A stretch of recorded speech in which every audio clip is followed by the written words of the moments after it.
peut être aussi des jeux, ça peut être des choses qu'ils avaient l'habitude de faire, comme de la pâtisserie, plier du linge. C'est tout ce qui va pouvoir leur apporter un bien-être, les sortir de l'angoisse ou de l'apathie, où ils se renferment sur eux-mêmes. Donc on a Clown et Vie qui vient régulièrement, qui propose différents ateliers.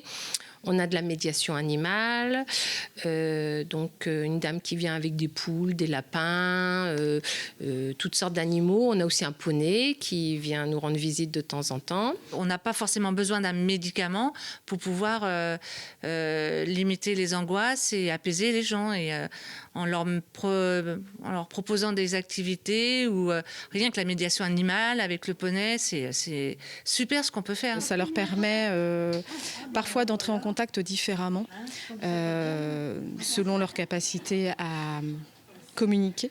Et les animaux peuvent être une façon d'approcher les personnes, notamment chez les personnes qui ont des troubles du langage, je trouve. Des gens qui peuvent être très enfermés à cause de la maladie vont pouvoir aller vers les animaux, vont être intéressés différemment plutôt qu'avec un contact humain parfois. Avec des personnes qui ont des troubles cognitifs, c'est aussi l'instant présent.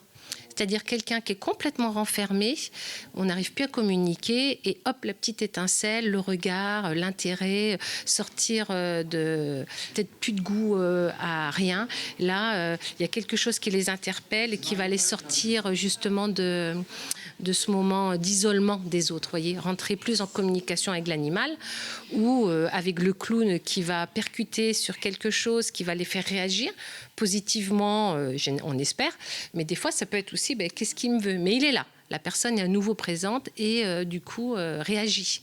C'est vraiment nécessaire. Il faut qu'il soit stimulé tout le temps, tout le temps, tout le temps. Et cette stimulation, malheureusement, maintenant c'est compliqué parce que c'est pas que le personnel veut pas du tout, bien au contraire, il aimerait, mais ils n'ont pas le temps. Elles n'ont pas le temps. Et ça apporte de la joie, de la vie. Ça doit rester un lieu de vie. Un hébergement, une maison de retraite, un EHPAD, c'est avant tout un lieu de vie. Et puis, qui dit la vie, c'est pas que manger, dormir, être soigné. C'est aussi partager des choses entre eux, avoir du lien, faire des activités et qu'il y ait du sens dans ce que l'on fait. On se lève en se disant, voilà, il va se passer des choses. On n'est pas là à attendre sur une chaise et c'est important. C'est sûr que c'est essentiel.